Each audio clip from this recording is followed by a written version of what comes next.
네, 그럼 여기서 안일환 기획재정부 2차관 모시고 이번 2차 긴급재난지원금의 내용과 의미 등을 더 자세히 짚어보겠습니다. 차관님, 안녕하십니까? 예, 안녕하십니까?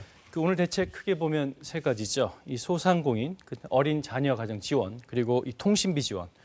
어떻습니까? 이 정도면 대부분 국민들이 납득할 만한 수준이라고 보십니까?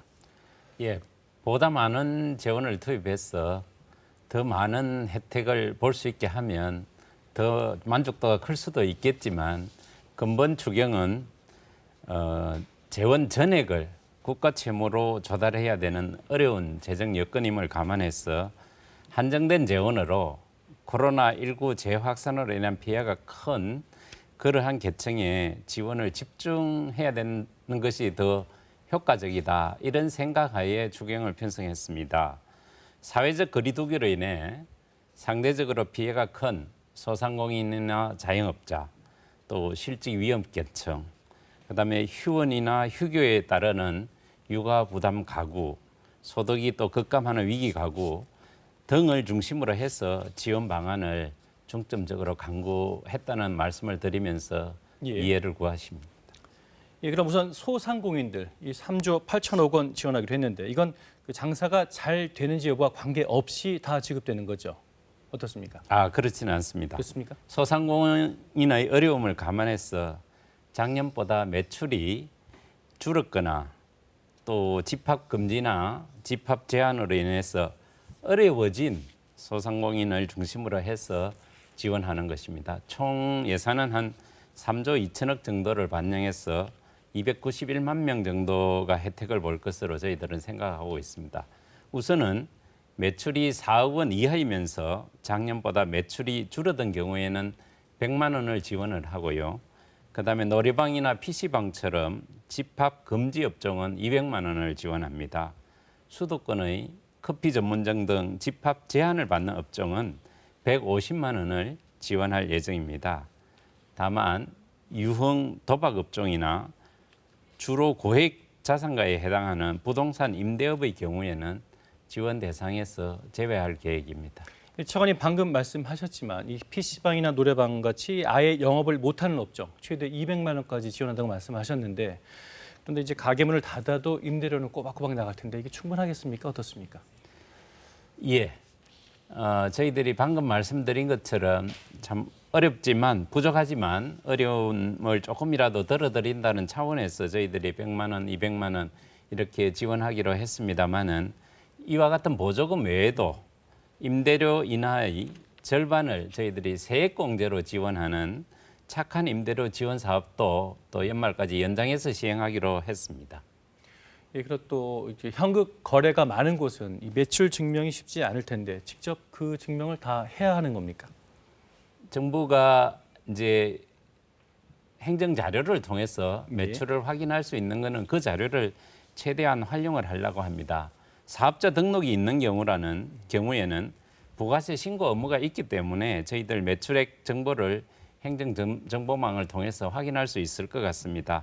만약에 행정정보망에 매출액 정보가 없는 경우에는 세금 계산서나 카드 매출액이나 통장 입출금 기록 등 다양한 방식을 허용할 계획입니다.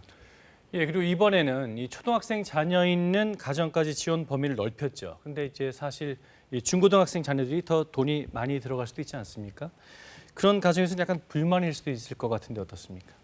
그런데 중고등학교의 경우에는 보호자가 밀착 돌봄이라는 그러한 측면과 또 한편 양육 부담이라는 측면에서 영유아나 초등학생에 비해서는 우선순위가 상대적으로 낮다고 생각합니다. 물론 재원의 한계 등을 감안해서 이런 측면을 고려했다는 말씀을 드립니다. 예, 그리고 오늘 제일 논란입니다. 사실상 전 국민에게 통신비 2만 원씩 지원한다. 이 예산은 9천억 원이죠. 이 대통령은 작은 위로라고 말씀을 하셨지만 이게 적절한 거냐 하는 그 회의적 시각도 있는 게 사실입니다.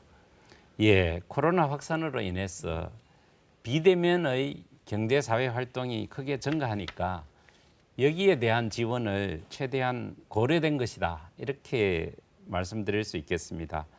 또 한편 추경의 집행기간이 대단히 짧은 점을 감안할 때 긴급히 지원할 수 있는 방안을 고려해야 되는데 여기에 별도의 선별 기준을 적용하기도 상당히 어려운 점도 있다 하는 현실적인 고려도 같이 생각해야 된다 이렇게 말씀드릴 수 있겠습니다.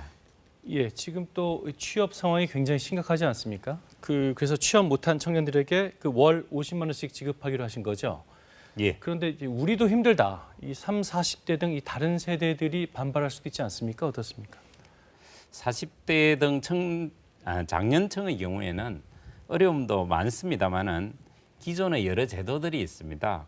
고용유지지원금이나 긴급 고용안정지원금이나 구직급여 등 다양한 제도를 활용할 수 있다는 점도 고려를 하였다는 말씀을 드립니다. 예, 지금 또 하나의 좀 논란이 되고 있죠. 우리 그 재정 건전성 문제는 괜찮은 겁니까? 야권에서는 지금 이 빚만 늘리는 국정 운영이다 이렇게 비난하고 있습니다.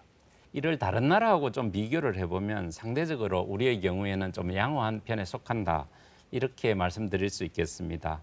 일반 정부 부채 규모로 보면요, 국가 채무 부채가 한국의 경우에는 한 40% 수준에 있습니다만은 OECD 평균이 한 109% 수준입니다. 상대적으로 저희들이 낮고요. 금년도 위기로 인한 부채가 증가하는 비율을 IMF가 전망을 했는데 예. 한국의 경우에는 7.6% 정도 전망을 하고 세계의 다른 나라의 경우는 평균적으로 18.7% 정도 늘어나는 것으로 전망을 하고 있습니다. 예, 방금 이 코로나 위기 극복 차원이라고 말씀은 하셨지만 그런데 이 코로나가 쉽사리 끝나지 않을 것 같다는 전망이 또 계속 나오고 있죠. 내년에 비슷한 상황이 계속되면 올해처럼 지원이 가능하겠습니까? 재정은 경제의 최후의 보루이기 때문에 위기 시에 재정이 적극적 역할을 할 수 있게 재정 여력을 착실히 비축해 둘 필요가 있다고 생각합니다. 네, 차관님 오늘 말씀 여기까지 듣겠습니다. 감사합니다. 감사합니다.